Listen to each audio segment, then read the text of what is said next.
सङ्गठन तथा व्यवस्थापन टपिक्सको महत्त्वपूर्ण विषयवस्तुहरू।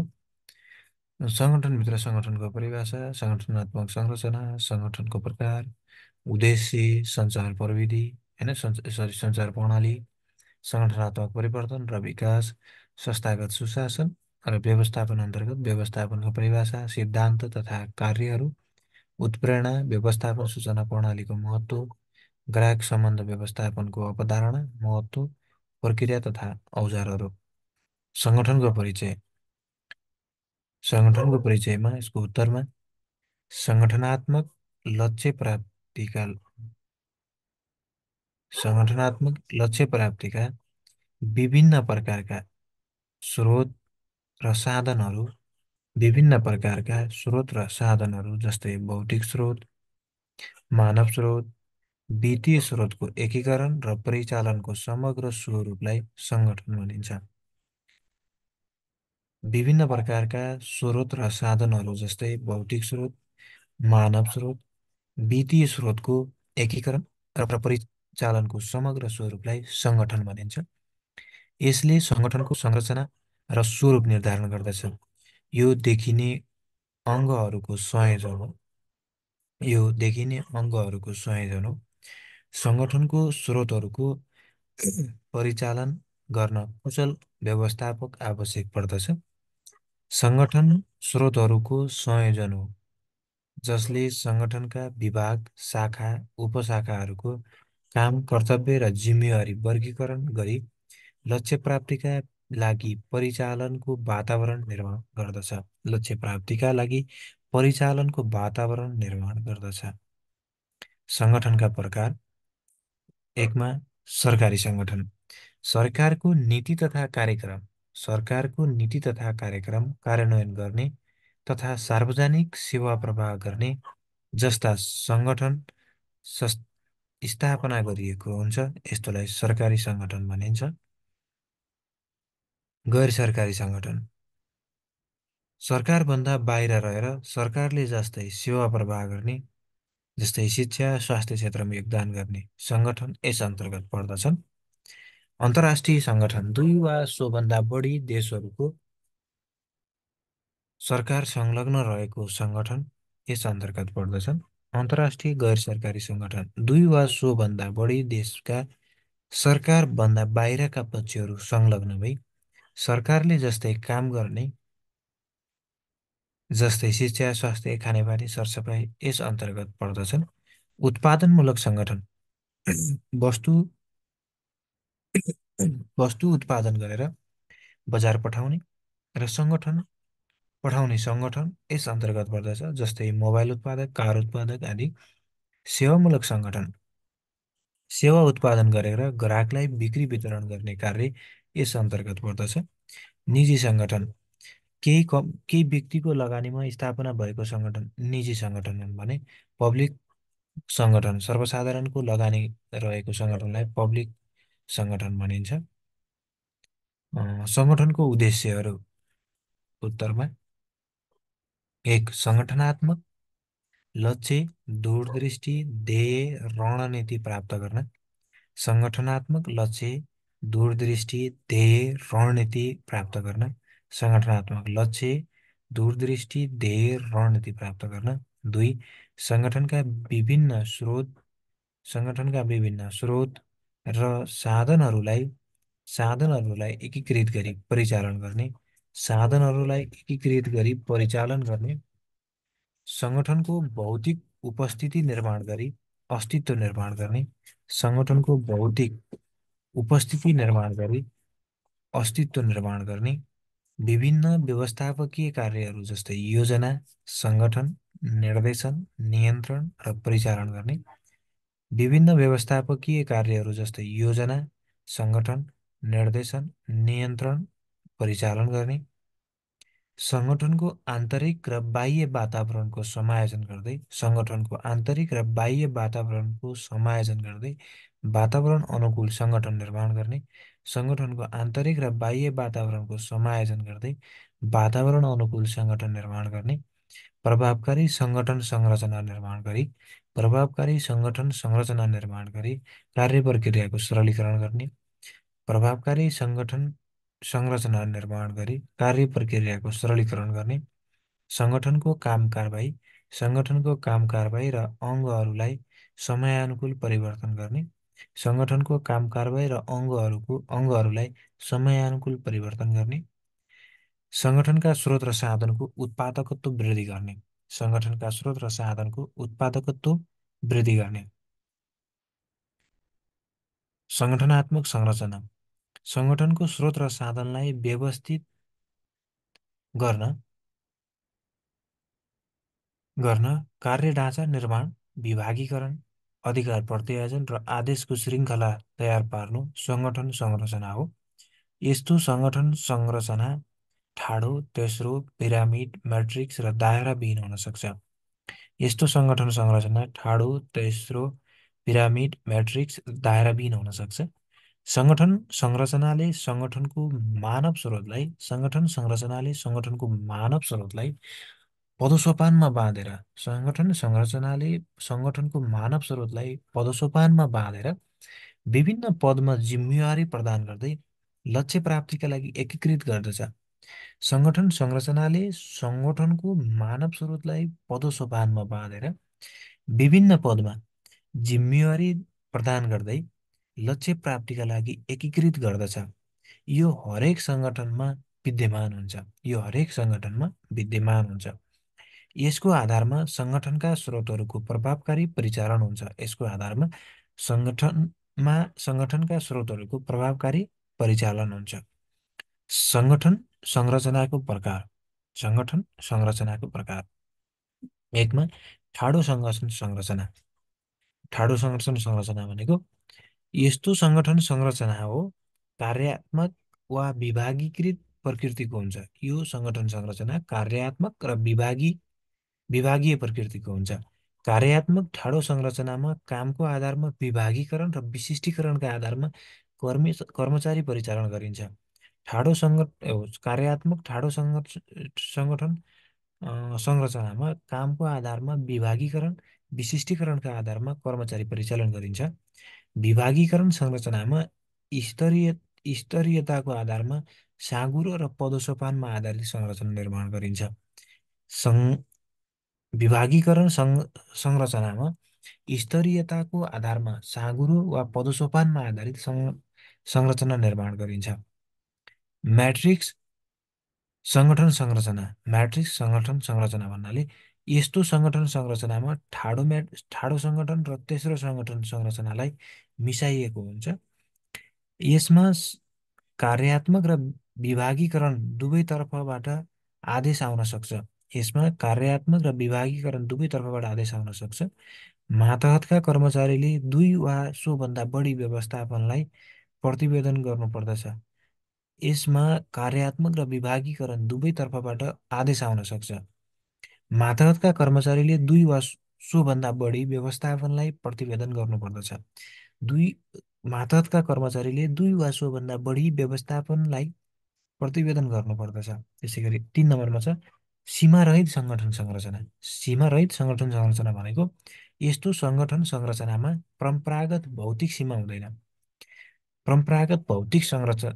भौतिक सीमा हुँदैन। सङ्गठनका विभिन्न अङ्गलाई सञ्जाल, भर्चुअल प्लेटफर्मबाट जोडिएको हुन्छ। सङ्गठनका विभिन्न अङ्गलाई सञ्जाल, भर्चुअल प्लेटफर्मबाट जोडिएको हुन्छ।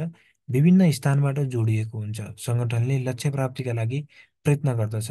विभिन्न स्थानबाट जोडिएको हुन्छ। सङ्गठनले लक्ष्य प्राप्तिका लागि प्रयत्न गर्दछ।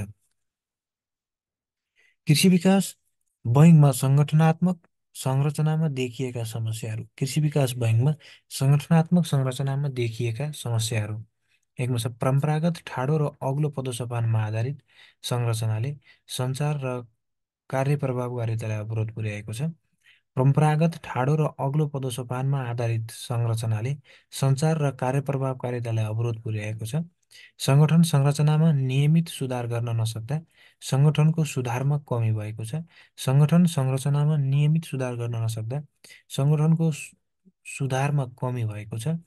सङ्गठन संरचनामा सामूहिक भावना र कार्यात्मक संस्कार कम भएको छ।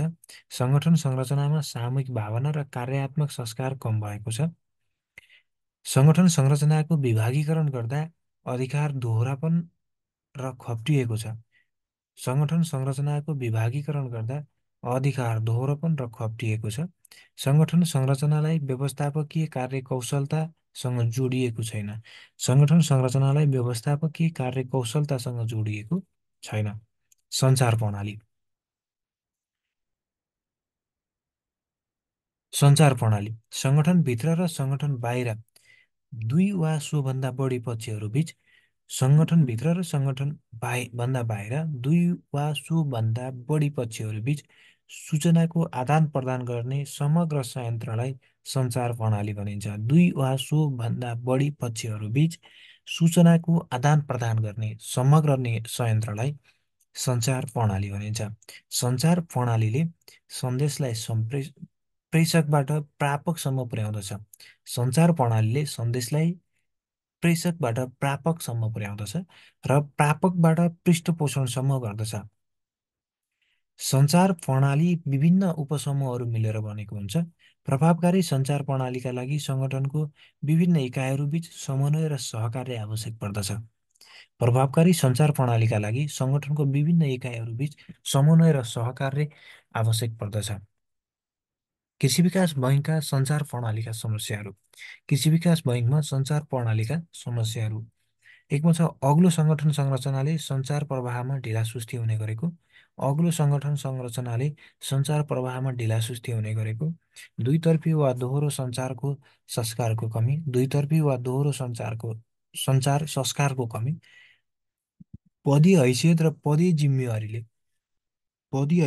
पदीय जिम्मेवारीले सञ्चारको प्रभावकारितामा नकारात्मक प्रभाव पारेको। पदीय हैसियत र पदीय जिम्मेवारीले सञ्चारको प्रभावकारितामा नकारात्मक प्रभाव पारेको। खप्टिएको कार्य जिम्मेवारीले प्रतिवेदन प्रणालीमा अवरोध सिर्जना गरेको। खप्टिएको कार्य जिम्मेवारीले प्रतिवेदन प्रणालीमा अवरोध सिर्जना गरेको। व्यवस्थापनमा सञ्चारको महत्त्व र सचेतना न्यून हुँदा प्रभावकारी सञ्चार हुन नसकेको।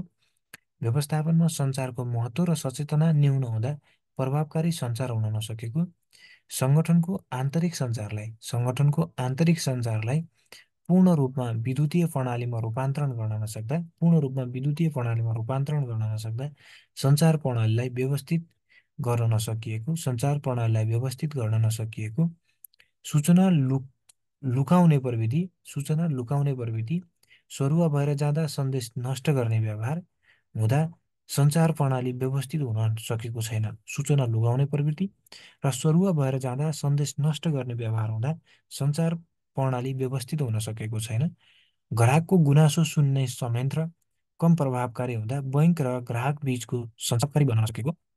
ग्राहकको गुनासो सुन्ने संयन्त्र कम प्रभावकारी हुँदा बैङ्क र ग्राहक बीचको सञ्चार प्रभावकारी बन्न नसकेको। सञ्चार प्रणालीका तत्त्वहरूमा प्रेषक, माध्यम, प्रापक, प्रतिक्रिया, पृष्ठपोषण र अवरोध। होइन, प्रेषक, माध्यम, प्रापक, प्रतिक्रिया, पृष्ठपोषण र अन्त्यमा अवरोध। सङ्गठनात्मक परिवर्तन। सङ्गठनको संरचना, मानव स्रोत र कार्यशैलीमा गरिने परिवर्तनलाई सङ्गठनात्मक परिवर्तन भनिन्छ। सङ्गठनको संरचना, मानव स्रोत र कार्यशैलीमा गरिने परिवर्तनलाई सङ्गठनात्मक परिवर्तन भनिन्छ। सङ्गठनको संरचना, मानव स्रोत र कार्यशैलीमा गरिने परिवर्तनलाई सङ्गठनात्मक परिवर्तन भनिन्छ। यो सङ्गठनको त्यस्तो व्यवहार हो जसले नयाँ विचार र कार्यशैलीलाई अनुसरण गर्दछ। यो सङ्गठनको त्यस्तो व्यवहार हो जसले नयाँ विचार र कार्यशैलीलाई अनुसरण गर्दछ। सङ्गठनको हालको स्वरूपमा गरिएको संशोधन नै सङ्गठनात्मक परिवर्तन हो, जसले वर्तमानको स्वरूपलाई परिवर्तन गरी भविष्यमा अर्को रूपमा लैजान्छ। सङ्गठनात्मक परिवर्तनका लागि सङ्गठनको आन्तरिक र बाह्य तत्त्वहरूले दबाब दिएका हुन्छन्। आन्तरिक तत्त्वहरूमा लक्ष्य, रणनीति, संरचना, कार्यशैली पर्दछन् भने बाह्य तत्त्वमा आर्थिक, सामाजिक, राजनैतिक तत्त्व, प्रतिस्पर्धी र ट्रेड युनियन जस्ता पक्षहरू पर्दछन्। आन्तरिक तत्त्वमा सङ्गठनात्मक परिवर्तनको आन्तरिक तत्त्वहरूमा लक्ष्य, रणनीति, संरचना, कार्यशैली पर्दछन्। आन्तरिक तत्त्वमा लक्ष्य, रणनीति, संरचना, कार्यशैली पर्दछन् भने बाह्य तत्त्वमा आर्थिक, सामाजिक, राजनैतिक, प्रतिस्पर्धी र ट्रेड युनियन जस्ता पक्षहरू पर्दछन्। सङ्गठनात्मक विकास, अर्को टपिक छ सङ्गठनात्मक विकास। यसको परिचय। सङ्गठनात्मक विकास एक प्रयोगात्मक र व्यवस्थित अवधारणा हो। सङ्गठनात्मक विकास एक प्रयोगात्मक र व्यवस्थित अवधारणा हो जसले सङ्गठनमा परिवर्तनलाई आत्मसात गर्ने जसले सङ्गठनमा परिवर्तनलाई आत्मसात गर्ने वा नष्ट गर्ने काम गर्दछ। जसले सङ्गठनमा परिवर्तनलाई आत्मसात आत्मसात गर्ने वा नष्ट गर्ने काम गर्दछ। यसको प्रमुख उद्देश्य भनेको सङ्गठनको समग्र कार्यदक्षता र प्रभावकारिता वृद्धि गर्नु हो। यसको प्रमुख उद्देश्य भनेको सङ्गठनको समग्र कार्यदक्षता र प्रभावकारिता वृद्धि गर्नु हो। सङ्गठनको बृहत अवधारणा अन्तर्गत दीर्घकालमा सङ्गठनमा गरिने समग्र रूपान्तरणलाई सङ्गठनको बृहत अवधारणा अन्तर्गत दीर्घकालमा सङ्गठनमा गरिने समग्र रूपान्तरणलाई सङ्गठनात्मक विकास भनिन्छ। यो दीर्घकालीन बृहत अवधारणामा आधारित हुन्छ। गतिशील प्रक्रिया पनि हो, प्रणालीको दृष्टिकोण पनि हो र अनुसन्धानमा आधारित हुन्छ। यो के हुन्छ? दीर्घकालीन हुन्छ, बृहत अवधारणामा आधारित हुन्छ, गतिशील प्रक्रिया हो यो, होइन? प्रणाली दृष्टिकोण पनि हो र अनुसन्धानमा पनि आधारित हुन्छ सङ्गठनात्मक विकास, होइन? अर्को टपिक छ कृषि विकास बैङ्कमा सङ्गठनात्मक विकासका अवरोधहरू। कृषि विकास बैङ्कमा सङ्गठनात्मक विकासका अवरोधहरूमा विक्रम सम्वत उत्तरमा विक्रम सम्वत 2024 सालमा स्थापना भएका कृषि विकास बैङ्कको उद्देश्य, कार्यशैली र संरचनामा व्यापक हेरफेर भएको छ। विक्रम सम्वत 2024 सालमा स्थापना भएका कृषि विकास बैङ्कको उद्देश्य, कार्यशैली र संरचनामा व्यापक हेरफेर भएको छ। वित्तीय क्षेत्र सुधार अन्तर्गत बैङ्क रूपान्तरण भएको छ। यस्तो रूपान्तरण प्रक्रियामा बैङ्कले सामना गरेका अवरोधहरू देखाए बमोजिम छन्। एउटा बैङ्कको कर्मचारी सङ्गठनलाई नयाँ नीति र परिवर्तनलाई अवरोध गरेको देखिन्छ।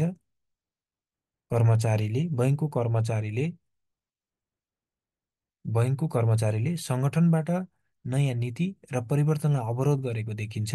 बैङ्कको दरबन्दी कटौती गर्दा कर्मचारीहरूको ट्रेड युनियनले अवरोध गर्दछ। 2मा छ बैङ्कको सङ्गठन संरचना अति कर्मचारीतन्त्रीय छ।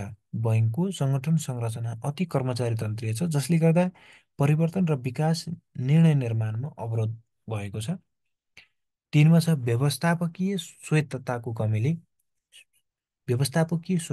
कमीले सञ्चालक समितिले परिवर्तन र विकासमा अवरोध गरेको छ, होइन? व्यवस्थापकीय स्वायत्तताको कमीले सञ्चालक समितिले परिवर्तन र विकासमा अवरोध गरेको छ। संरचनात्मक शैथिल्यता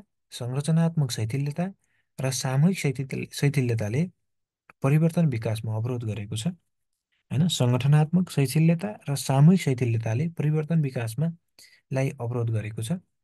व्यवस्थापन र मातहतका कर्मचारीहरूको दुईतर्फी वा प्रभावकारी सञ्चार नहुँदा परिवर्तनलाई आत्मसात गर्ने र परिवर्तनलाई स्वीकार गर्ने सम्भावना कम छ। व्यवस्थापन र मातहतका कर्मचारीहरूबीच दुईतर्फी वा प्रभावकारी सञ्चार नहुँदा परिवर्तनलाई आत्मसात गर्ने र परिवर्तनलाई स्वीकार गर्ने सम्भावना कम छ।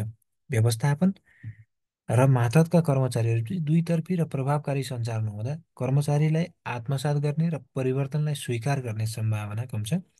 अर्कोमा स्रोत साधनको बाँडफाँड र स्रोतको अभाव हुँदा परिवर्तनमा अवरोध छ। होइन, स्रोत साधनको बाँडफाँडमा पनि अवरोध छ र स्रोतको अभाव हुँदा परिवर्तनमा पनि अवरोध छ। कर्मचारीको असुरक्षाको डरले परिवर्तनलाई अवरोध गरेको देखिन्छ। कर्मचारीको आफ्नो अ, व्यक्तिगत असुरक्षाको डरले परिवर्तनलाई अवरोध गरेको देखिन्छ। सङ्गठनक विकासका अवरोध हटाउने उपायहरू: दुईतर्फी सञ्चार र सचेतनाको कार्यक्रम गर्ने।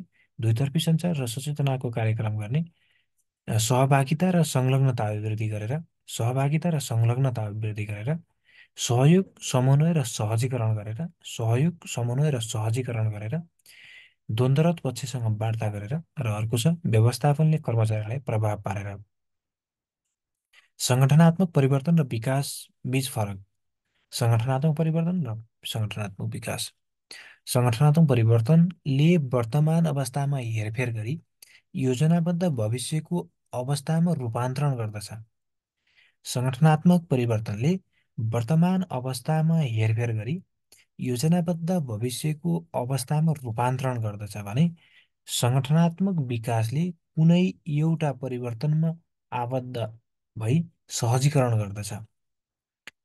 सङ्गठनात्मक परिवर्तनले कार्यतालिका, समय, कार्य गुणस्तरीयता र लागतमा केन्द्रित हुन्छ। होइन, सङ्गठनात्मक परिवर्तन कार्यतालिका, समय, कार्य गुणस्तरीयता र लागतमा केन्द्रित हुन्छ भने सङ्गठनात्मक विकासले कर्मचारीको क्षमता, प्रविधि, व्यवहार विकास र दीर्घकालीन प्रतिफलको व्यवहारमा केन्द्रित रहन्छ।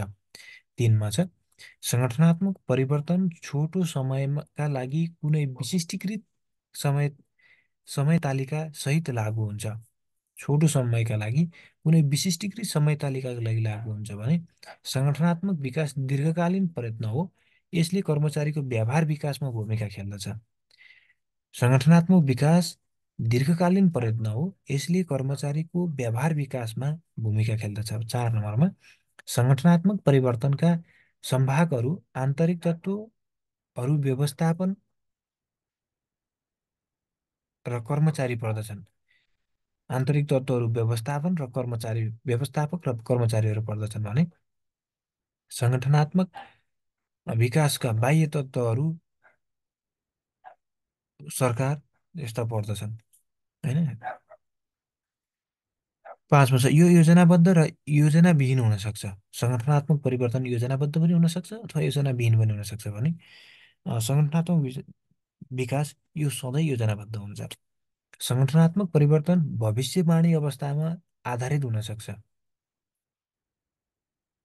भने सङ्गठनात्मक विकास वास्तविक समयमा आधारित हुन्छ। संस्थागत सुशासन। संस्थागत सुशासन नाफामूलक सङ्गठनको सञ्चालनमा निश्चित विधि, प्रक्रिया र कार्यविधि अनुसार सङ्गठनको उपल्लो निकायलाई जिम्मेवार बनाउँदै सरकारवालाको अधिकतम हित संरक्षण गर्ने समग्र प्रणालीलाई संस्थागत सुशासन भनिन्छ। नाफामूलक सङ्गठनको सञ्चालनमा निश्चित विधि, प्रक्रिया र कार्यविधि अनुसार सङ्गठनको उपल्लो निकायलाई जिम्मेवार बनाउँदै सरकारवालाहरूको अधिकतम हित संरक्षण गर्ने समग्र प्रणालीलाई संस्थागत सुशासन भनिन्छ। सङ्गठनमा सेयरधनीहरूले सञ्चालक समिति नियुक्त गर्ने र नियुक्ति भएका सञ्चालकले सबै सरकारवालाहरूको हितलाई सुरक्षित गर्दै सङ्गठन सञ्चालन गर्नुपर्ने अवधारणा सङ्गठन सुशासनको अवधारणा हो। यसले सञ्चालक समितिलाई जिम्मेवार बनाउँदै सञ्चालक समितिको नियन्त्रण र निर्देशनमा सङ्गठन सञ्चालन गर्नुपर्ने वकालत गर्दछ। बैङ्क तथा वित्तीय संस्थामा असल संस्थागत सुशासन गर्न बासेल कमिटीले विभिन्न मान्यताहरू निर्धारण गरेको छ, जसका आधारमा बैङ्क तथा वित्तीय संस्था सम्बन्धी ऐन 2073मा सञ्चालक समिति र यसको काम कारबाही बारे व्यवस्था गरिएको छ। संस्थागत सुशासनका सिद्धान्तहरू बासेल कमिटीको सिफारिस समेतका आधारमा संस्थागत सुशासनका सिद्धान्तहरू दाय बमोजिम छन्।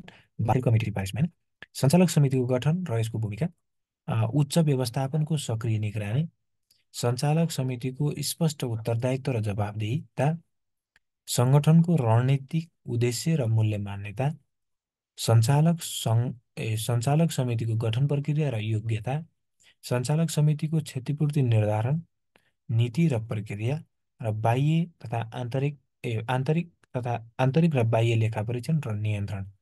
संस्थागत अर्को टपिक संस्थागत सुशासनको जिम्मेवार निकाय अथवा सरकारवालाहरू। सञ्चालक समिति, शेयरधनी, कर्मचारी, उच्च व्यवस्थापन, निगरानी निकाय, प्रतिस्पर्धी र सरकार। संस्थागत सुशासनका जिम्मेवार निकायहरू सञ्चालक समिति, शेयरधनी, कर्मचारी, उच्च व्यवस्थापन, निगरानी निकाय, प्रतिस्पर्धी र सरकार। हस्त धन्यवाद। बाँकी व्यवस्थापनको अर्को भिडियोमा